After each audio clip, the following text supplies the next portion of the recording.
Hello അസ്സലാമു അലൈക്കും. ഇന്നത്തെ വീഡിയോയിലേക്ക് എല്ലാവർക്കും സ്വാഗതം ഗൈസ്. അപ്പോൾ ഞാനിന്ന് ഉണ്ടാക്കാൻ പോകുന്നത് ഇഫ്തിയാർ സ്പെഷ്യലായിട്ട് ഇന്ന് പോക്കറ്റ് ഷവർമ ഒന്ന് ട്രൈ ചെയ്ത് നോക്കാൻ വിചാരിച്ച്. അപ്പോൾ അതിന് വേണ്ടിയിട്ട് ചിക്കൻ കുറച്ച് മസാലയൊക്കെ തേച്ചിട്ട് ഒന്ന് പൊരിച്ചെടുത്തിട്ടുണ്ട്. ശേഷം നമ്മളിവിടെ ക്യാബേജ് നല്ല ചെറുതായിട്ട് കട്ട് ചെയ്തിട്ടുണ്ട്. ക്യാബേജ്, ക്യാരറ്റ്, പിന്നെ ക്യാപ്സിക്കവും കുക്കമ്പർ ഇതൊക്കെ നമ്മൾ നല്ല ചെറുതായിട്ട് കട്ട് ചെയ്തിട്ട് ഉള്ളി ഒക്കെ മിക്സ് ചെയ്യുക. അതിന് ശേഷം അതിലേക്ക് നമ്മൾ വേവിച്ച് വെച്ചിട്ട് പൊടിച്ചിട്ടുള്ള ചിക്കൻ ഇട്ട് കൊടുക്കുക. പിന്നെ 2-3 സ്പൂണ് മയോണീസും അര സ്പൂണ് കുരുമുളക് പൊടിയും പിന്നെ ആവശ്യത്തിനുള്ള ഉപ്പും ചേർത്തിട്ട് നല്ല ഒന്ന് മിക്സ് ചെയ്ത് വെക്കുക. അതിന് ശേഷം നമ്മളിത് ബ്രെഡ് എടുത്തിട്ടുണ്ട്. ആ ബ്രെഡിൻ്റെ 2 സൈഡൊക്കെ കട്ട് ചെയ്തിട്ട് നല്ല റെഡിയാക്കി വെക്കുക.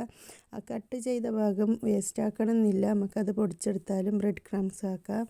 അങ്ങനെ അപ്പോൾ അത് നല്ല 2 ബ്രെഡ് കൂട്ടിയിട്ട് നല്ല മുട്ടയിൽ മുക്കിയിട്ട് പിന്നെ ബ്രെഡ് ക്രംസിൽ മുക്കി നല്ല കവർ ചെയ്തിട്ട് നല്ല ചൂടായ എണ്ണയിലിട്ടിട്ട് ഒന്ന് നല്ല ഫ്രൈ ചെയ്തെടുക്കുക. അപ്പോൾ കരിഞ്ഞു പോവാതെ നോക്കിയാൽ മതി. പിന്നെ ചൂടാറിയതിന് ശേഷം അതിൻ്റെ നടു കട്ടാക്കിയിട്ട് നമുക്ക് പോക്കറ്റ് മാതിരി കിട്ടും. അതിൻ്റെ ഉള്ളിലേക്ക് ആ ഫില്ലിങ് നിറച്ച് കൊടുക്കുക. അപ്പോൾ നമുക്ക് കാണുന്ന പോലെ നല്ല കഴിക്കാൻ നല്ല ടേസ്റ്റ് ഉണ്ട്. അപ്പോൾ വീഡിയോ ഇഷ്ടപ്പെട്ട എല്ലാവരും ലൈക്ക് ചെയ്യുക, ഷെയർ ചെയ്യുക.